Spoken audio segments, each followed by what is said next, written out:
दोस्तों नमस्कार। मैं आज फिर से हाजिर हूँ नए वीडियो के साथ। दोस्तों, जैसा कि पिछली क्लास में हमने भाग 1 और भाग 2 के बारे में जाना था, अब हम बात करेंगे भारतीय संविधान का भाग 3। ठीक है, आज हम बात करेंगे भाग 3 के बारे में।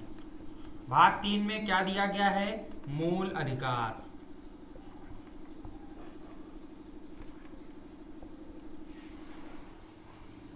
संविधान के मतलब जो मोस्ट इंपॉर्टेंट क्वेश्चन आते हैं पेपर में, उसके पॉइंट ऑफ व्यू से देखा जाए तो ये बहुत ही महत्वपूर्ण टॉपिक है, मूल अधिकार। तो सबसे पहले हम बात करेंगे कि मूल अधिकार किस अनुच्छेद से मतलब भाग 3 किस अनुच्छेद से किस अनुच्छेद तक है। तो आपके पास नोट होगा पहले से, अनुच्छेद 12 से अनुच्छेद 35 तक। 12 से 35 हमने 1 से 4 पढ़ा भाग 1, 5 से 11 पढ़ा भाग 2। अब हम भाग 3 पढ़ेंगे अनुच्छेद 12 से अनुच्छेद 35 तक। तो हम बात करेंगे मूल अधिकार। मूल अधिकार पहले तो होते क्या हैं? जैसे मान लो कोई व्यक्ति है, उसके मूल रूप से जो जीवन में ज़रूरतें होती हैं या बहुत सारे अधिकार होते हैं, तो उसी को इसमें डिफाइन किया गया है कि भारतीय मतलब जो नागरिक होते हैं, भारतीय नागरिक या विदेशी नागरिक, कुछ अनुच्छेद हैं जो सिर्फ भारतीयों के लिए हैं, कुछ अनुच्छेद ऐसे हैं जो सबके लिए हैं। ठीक, उसके बारे में भी हम जानेंगे। और क्या है? कुछ नागरिकों के विरुद्ध हैं कि नागरिक ऐसा नहीं कर सकता, कुछ राज्यों के विरुद्ध हैं कि राज्य ऐसा नहीं कर सकता। ठीक, अधिकार मतलब हमारे बिल्कुल अधिकार हैं, हम इसको लेके रहेंगे। ठीक है, कैसे लेके रहेंगे ये भी हम बताएंगे।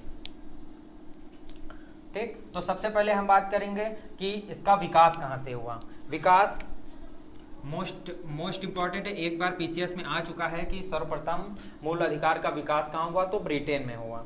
ठीक, मूल अधिकार का ऐसे करके लिखिए, मूल अधिकार का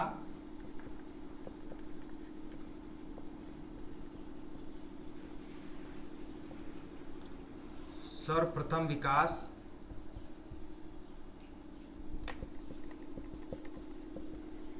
ब्रिटेन में,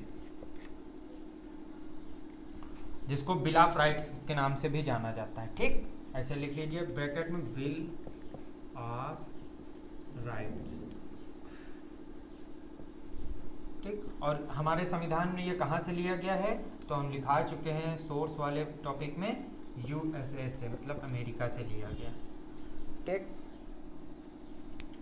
अब ये तो हो गया बाहरी। अब हमारा जो देश था, उसमें सबसे पहले किस मतलब कहाँ पे मांग की गई कि हमको, देखो सबको पता है कि हमारा देश अंग्रेजों का गुलाम रहा है, तो अंग्रेज हम लोगों को मूल अधिकार नहीं प्रदान करते थे, लेकिन जो क्रांतिकारी थे वो बीच बीच में मांग उठाते रहते थे। अब सबसे पहले किसने मांग उठाई उसके बारे में जान लेते हैं। सबसे पहले एक संविधान विधेयक आया था। ठीक, 1895 में मांग उठाई गई। उसके बाद कांग्रेस द्वारा भी की गई, एनी बेसेंट द्वारा भी 1925 में की गई। बहुत सारे लोग आए, नेहरू रिपोर्ट में भी की गई। ठीक, तो सबसे पहले वाला ऐसे लिख लिए, सबसे पहले ऐसे करके, सबसे पहले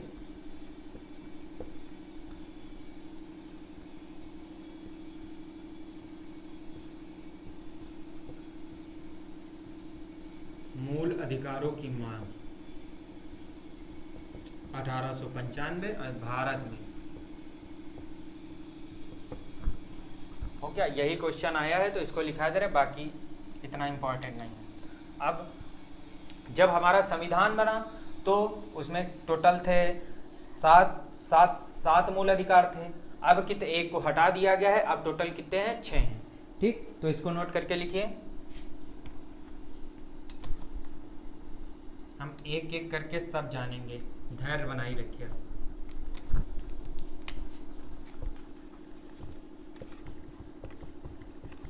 मूल संविधान में थे 7। ठीक, वर्तमान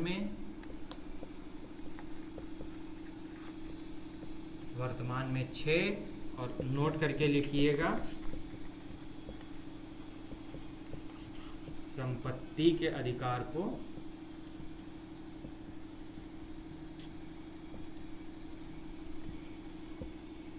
मूल अधिकार की श्रेणी से हटाकर अनुच्छेद 300 का में रखा गया। कब किया गया? 44वें संविधान संशोधन 1978 में।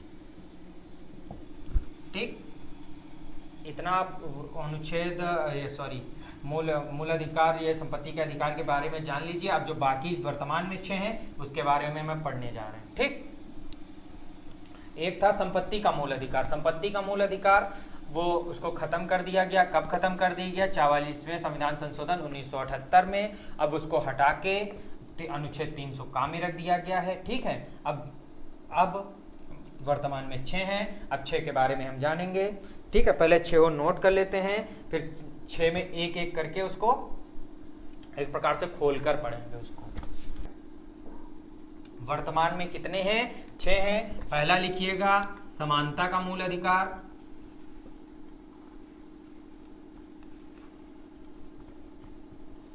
समानता का अधिकार ये कौन से अनुच्छेद से कौन से अनुच्छेद तक है? 14 से 18। ठीक, दूसरा लिखिएगा स्वतंत्रता का अधिकार।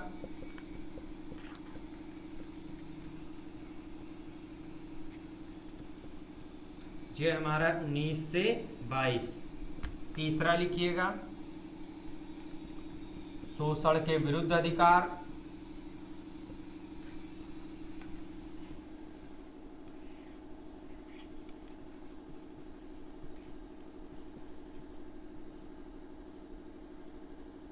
तेईस और 24। ठीक, तीसरा हो गया शोषण के विरुद्ध अधिकार, और चौथा लिखिएगा धार्मिक स्वतंत्रता का अधिकार। धार्मिक स्वतंत्रता का अधिकार।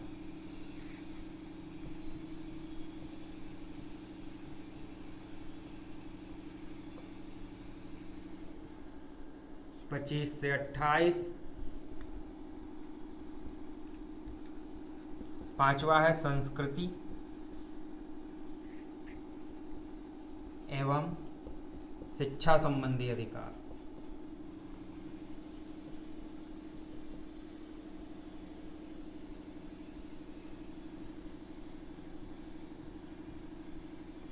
यह है 29 से 30।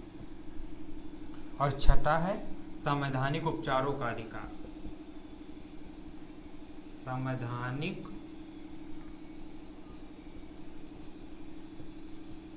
उपचारों का अधिकार, यह है 32 में, अनुच्छेद 32 में। ठीक, तो हमने 6 प्रकार के लिख लिए हैं। पहला है समानता का अधिकार, दूसरा है स्वतंत्रता का अधिकार, तीसरा है शोषण के विरुद्ध अधिकार, चौथा है धार्मिक स्वतंत्रता का अधिकार, पांचवा है संस्कृति एवं शिक्षा संबंधी अधिकार, और छठा है संवैधानिक उपचारों का अधिकार। सारे स्टूडेंट को ये तो याद ही होना चाहिए कौन से अनुच्छेद तक कौन कौन से अधिकार हैं। ठीक, अब हमारे देखो 14 से स्टार्ट हो गया, 14 से 18। अब हमारा अनुच्छेद बच रहा है 12 और 13। तो आज की क्लास में हम 12 और 13 की सिर्फ बात करेंगे। बाकी कल की क्लास में हम समानता का अधिकार और स्वतंत्रता का अधिकार, इनके बारे में जो 14 से 18 है, तो मतलब थोड़ा डीपली तरीके से जानेंगे कि इसमें कौन कौन सी हमारे समानता के अधिकार हैं, स्वतंत्रता के कौन कौन से अधिकार हैं, थोड़ा डीपली जानेंगे। आज हम बात करेंगे सिर्फ 12 और 13 में क्या दिया गया। यह भी इंपॉर्टेंट है, इससे बहुत बार क्वेश्चन आ चुके हैं।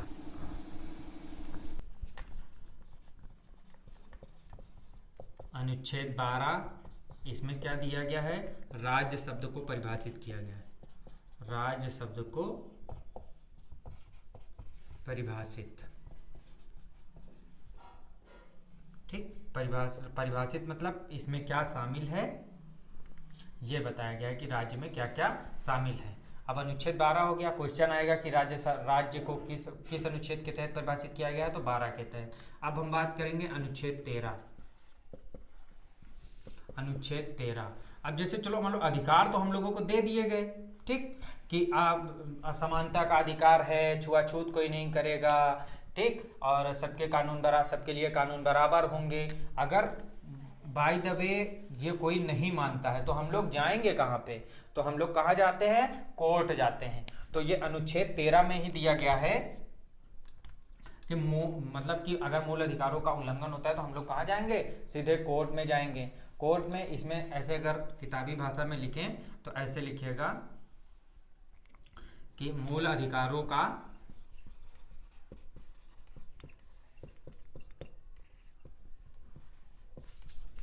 सजग प्रहरी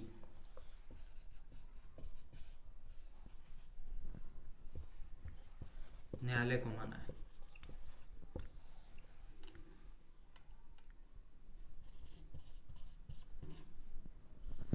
अब हाई कोर्ट, सुप्रीम कोर्ट दोनों है, तो उसके बारे में हम जानेंगे कि हाई कोर्ट अनुच्छेद 226 के तहत और सुप्रीम कोर्ट अनुच्छेद 32 के तहत, तो उसके बारे में हम आगे पढ़ेंगे, ठीक। मूल अधिकारों का सजग प्रहरी न्यायालय को माना है। और इसमें क्या क्या दिया गया है? ये हो गया। अगर बाय द वे जैसे मान लो संसद कोई कानून बनाती है, उसमें मूल अधिकारों का उल्लंघन हो रहा है, तो सुप्रीम कोर्ट उसको न्यायिक पुनरावलोकन मतलब अवलोकन करके उस कानून को रद्द कर सकते हैं, ठीक, सुप्रीम कोर्ट।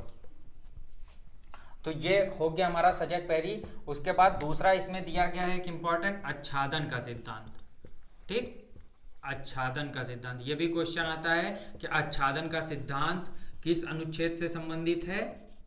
तो हमारा अनुच्छेद 13 से, डॉक्ट्राइन ऑफ इक्लिप्स। इसमें क्या आच्छादन के सिद्धांत में क्या है? आच्छादन के सिद्धांत में यह है कि जैसे हमारा देश आजाद हुआ था, ठीक, कब आजाद हुआ था? 1947 में। हमारा संविधान लागू हुआ 26 जनवरी 1950 को। तो उसके पहले भी बहुत सारे नियम बने थे और चले भी आ रहे थे, ठीक, और लोग मानते भी थे। तो इसमें यह कहा गया कि कुछ ऐसे नियम जो मतलब जो भी नियम होंगे, अगर हमारे संविधान लागू होने के बाद मूल अधिकारों का उल्लंघन कर रहे हैं तो वो स्वतः ही समाप्त हो जाएंगे, वो शून्य हो जाएंगे, उससे कोई फिर मतलब नहीं है। जो संविधान पूर्व विधि थी, ठीक, और संविधान के बाद की विधि को भी ये समाप्त कर देता है, आच्छादन का सिद्धांत। इसी को ग्रहण का सिद्धांत कहते हैं।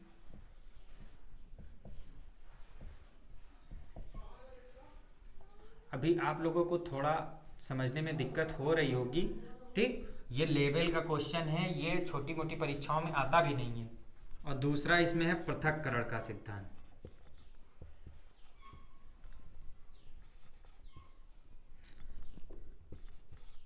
पृथक्करण का सिद्धांत। पृथक्करण का सिद्धांत का मतलब क्या है? जैसे मान लो कोई अधिनियम संसद लेके आई, उसमें 12 नियम हैं, ठीक, 12 नियम हैं, 12 में 10 तो सही हैं, प्लस जो 2 हैं वो मूल अधिकारों का उल्लंघन कर रहे हैं, ठीक, तो वो पृथक्करण के सिद्धांत द्वारा इसको शून्य कर देती है, मतलब इसको नहीं मानते सुप्रीम कोर्ट, इसको हटा देती है, और जो 10 नियम होंगे ये प्रभावी बने रहेंगे। तो इसी को पृथक्करण का सिद्धांत कहा गया है, ठीक। तो हमने सबसे पहले मूल अधिकारों के बारे में जाना कि कहाँ विकास हुआ, और उसके बाद कितने मूल अधिकार हैं, मूल रूप से संविधान में कितने थे ये भी जाना, और अनुच्छेद 12 अनुच्छेद 13 के बारे में जाना। अब हम कल जानेंगे कि जो हमारा समानता का अधिकार है, स्वतंत्रता का अधिकार है, ये हम लोगों को बहुत डिस्क्रिप्टिव तरीके से पढ़ना है, क्योंकि परीक्षा की नज़र से बहुत ही इम्पॉर्टेंट है, ठीक है। तो दोस्तों आज के लिए इतना ही। हमारे वीडियो को लाइक करिए, सब्सक्राइब करिए, धन्यवाद।